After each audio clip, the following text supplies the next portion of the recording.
ಇನ್ನು ಶ್ರೀಕಾಂತ್ ಪೂಜಾರಿ ಕೇಸಿಗೆ ಸಂಬಂಧಿಸಿದಂತೆ ಈಗ ಗೃಹ ಸಚಿವರು ಮಾತನಾಡಿದ್ದಾರೆ. ಶ್ರೀಕಾಂತ್ 16 ಪ್ರಕರಣದಲ್ಲಿ ಭಾಗಿಯಾಗಿದ್ದು ಸತ್ಯ, ಹಿಂದೆ 16 ಕೇಸ್ ಇತ್ತು, ಈಗಲೂ ಇದೆ ಅಂತ ಹೇಳ್ತಿಲ್ಲ ಅಂತ ಈಗ ಯೂಟರ್ನ್ ಹೊಡೆದಿದ್ದಾರೆ. ಪಾಸ್ಟ್ ಟೆನ್ಸಲ್ಲಿ ಮಾತನಾಡೋದಕ್ಕೆ ಶುರು ಮಾಡಿದ್ದಾರೆ.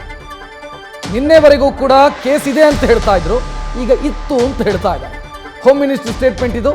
14 ಪ್ರಕರಣದಲ್ಲಿ ಭಾಗಿಯಾದ ಬಗ್ಗೆ ನಮಗೆ ದಾಖಲೆ ಇದೆ. ಶ್ರೀಕಾಂತ್ ಬಂಧನದ ಬಗ್ಗೆ ಪರಮೇಶ್ವರ್ ಹೇಳಿಕೆಯನ್ನು ಕೊಟ್ಟಿದ್ದಾರೆ.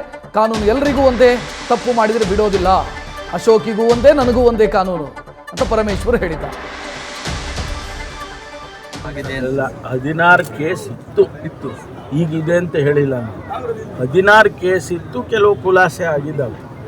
ಈಗ ಅಂತ ವ್ಯಕ್ತಿಗೆ ಯಾರು ಅಪರಾಧ ಮಾಡಿದ್ರು, 16 ಅಪರಾಧ ಮಾಡಿದ್ದಂತೂ ಸತ್ಯ, ಅದು ಡಾಕ್ಯುಮೆಂಟ್ ಇದೆ. ಆ 16 ಅಪರಾಧ ಮಾಡಿದ್ದಂಥ ಒಬ್ಬ ವ್ಯಕ್ತಿಗೆ ನೀವು ಇಷ್ಟೊಂದು ಹೋರಾಟ ಮಾಡ್ತಾ ಇದ್ದೀರಿ ಅಂತ ಹೇಳಿದ್ರೆ, ನನ್ನ ಸಿಂಪಲ್ ಕ್ವಶನ್ ಇಷ್ಟೇ, ಅವರಿಗೆ ಅವನೊಬ್ಬನೇನ ಹಿಂದೂ.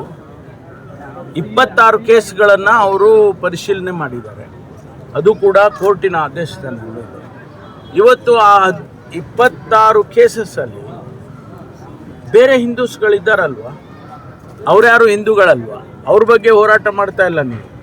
ಇವನೊಬ್ಬ ಪೂಜಾರಿ ಅಂತಕ್ಕಂಥ ವ್ಯಕ್ತಿಯ, ಶ್ರೀಕಾಂತ್ ಪೂಜಾರಿ ಅಂತಕ್ಕಂಥ ವ್ಯಕ್ತಿಯ ಬಗ್ಗೆ ಇಷ್ಟೊಂದು ಹೋರಾಟ ಏನು ಅಂಥೇಳಿ ನಮಗೆ ಅರ್ಥ ಆಗ್ತಿಲ್ಲ. ಅಂದರೆ ಒಂದೇ ಒಂದು, ಇದು ರಾಜಕೀಯ ಉದ್ದೇಶದಿಂದ ಮಾಡ್ತಿದ್ದಾರೆ ಅನ್ನೋದನ್ನು ಬಿಟ್ಟರೆ ಬೇರೆ ಏನೂ ಹೇಳೋಕ್ಕಾಗೋದು. ಬಿಜೆಪಿ ಅವ್ರನ್ನೇನು ಬಿಟ್ಬಿಡ್ತಾರೆ? ಈ ದೇಶದಲ್ಲಿ ಕಾನೂನು ನನಗೂ ಒಂದೇ, ಪರಮೇಶ್ವರ್ಗೂ ಒಂದೇ, ನಿಮಗೂ ಒಂದೇ, ಮೀಡಿಯಾದವ್ರಿಗೂ ಒಂದೇ, ಮತ್ತು ಅವರಿಗೆ ಅಶೋಕ್ ಅವ್ರಿಗೂ ಒಂದೇ, ಇನ್ನೊಬ್ಬರಿಗೂ ಒಂದೇ, ಎಲ್ಲ ಒಂದೇ. ಯಾರು ತಪ್ಪು ಮಾಡ್ತಾರೆ ಅವ್ರಿಗೆ ಶಿಕ್ಷೆ ಆಗಬೇಕು, ಅಥವಾ ಅವರಿಗೆ ತನಿಖೆ ಆಗಬೇಕು, ಅವ್ರಿಗೆ ಕಾನೂನು ಪ್ರಕಾರ ಕ್ರಮ ಆಗಬೇಕು. ಅವರು ತಪ್ಪು ಮಾಡಿದ್ರು ಕೂಡ ಅವರಿಗೂ ಅದೇ. ನ್ಯೂಸ್ ಫಸ್ಟ್, ನಿರ್ಭೀತಿಯಿಂದ ನಿಮ್ಮ ಪರವಾಗಿ.